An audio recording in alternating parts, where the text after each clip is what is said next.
All right, so welcome back to the channel. My name's Kevin. I'm Tarsha. This is Conversations with the Crawleys, and on this channel we do conversations about faith, family, relationships, and we do reviews and commentary on some of our favorite shows. This one is all about Alexis and Justin of Married at First Sight Season 15 in San Diego. So if this is content that you enjoy, say it with me.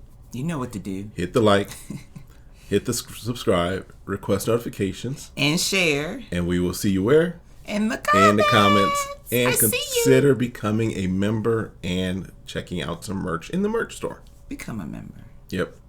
Membership has its privileges. It does. All right. So they did it, y'all. They did it. They did it. They did the do. They did the do. So they consummated. They are the final couple that's still existing to consummate their relationship.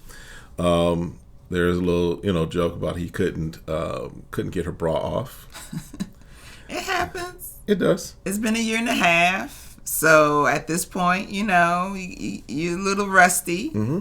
Trying to figure it out. And he probably a little excited too. So you're like, look. Ooh, my fingers. My fingers. Ooh. When we gonna get to the good part? Get down to the good part. When we gonna get to... So yeah, he's a little excited.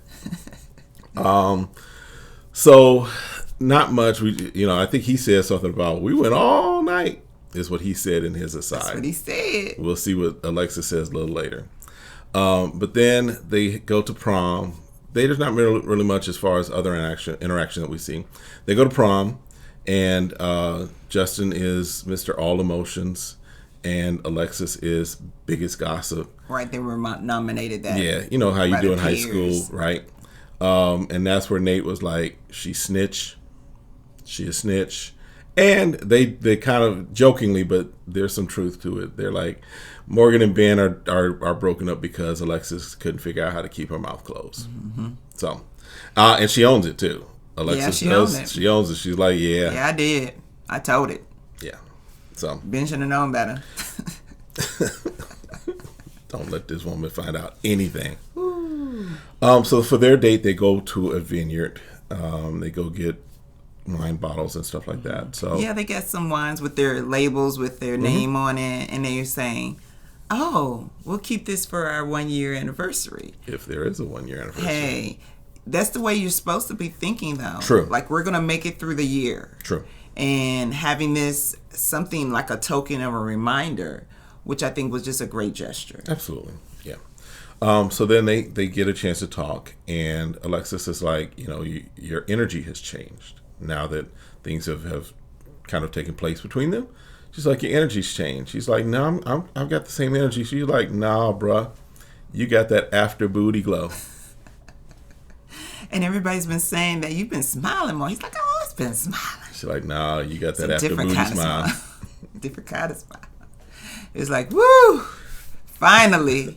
And, a lot of times it does help. Right. When you have sexual tension, it's been a while, and now your mind can be more clear. Yes. You can think better, you move better. It just helps all around. Yes, it clears up a lot of things.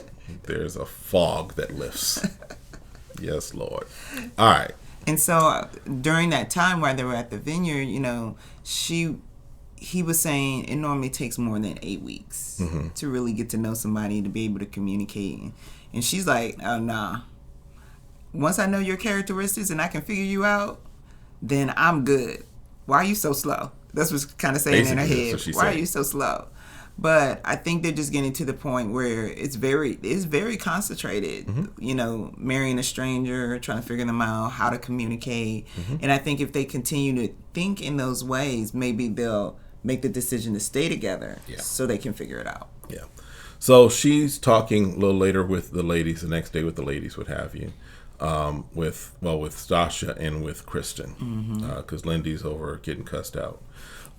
So she's talking with them, and from her conversations, she's like, yeah, the stamina wasn't that great, but it's been a year and a half. For him, right? So she was kind of like giving him like a out, like, okay, it's not what I was expecting, but I have to keep in mind that it's been a while for him. Right.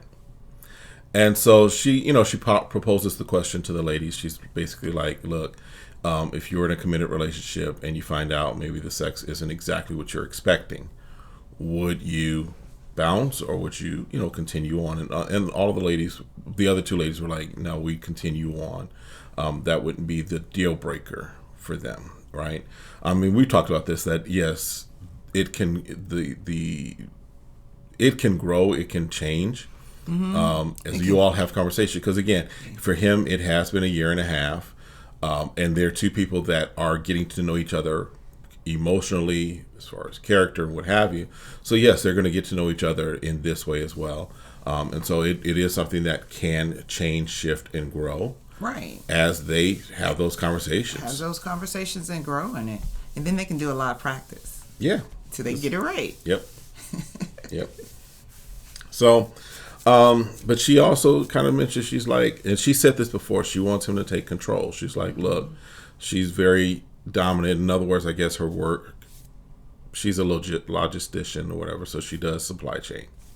So she has to be in charge, and my understanding, it could be a more male dominant role in some sense. It's negotiation. It's making sure things are where they're supposed to be. So not necessarily male or female. It's just I get what she's saying. She has to basically project manage in some respects. Okay. Is what so she's got to be kind of decisive and things of that nature. So so I get what she's saying as far as her job, but she's saying, look, I do that all day. I'm kind of decisive. I'm making decisions. I'm maneuvering things. She's like, sometimes I just want to fall back and let someone else take control. So we'll see how that moves forward for them. They are moving forward, but I'm not 100% convinced that they are moving forward at the end. And I'll let you know my fuller thoughts when we do our prediction episode. That'll be coming up probably soon in the next week or two. Okay.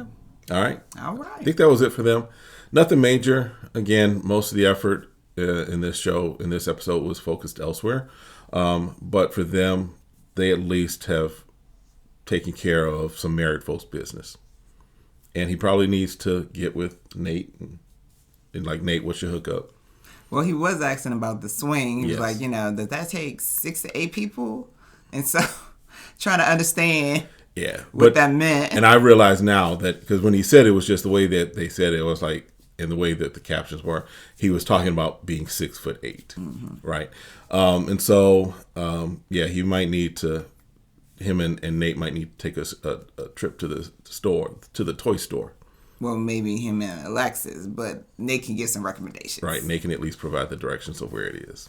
All right, so look, that's it for this one. We'll see you all next time. Have a great one. Be blessed. Bye.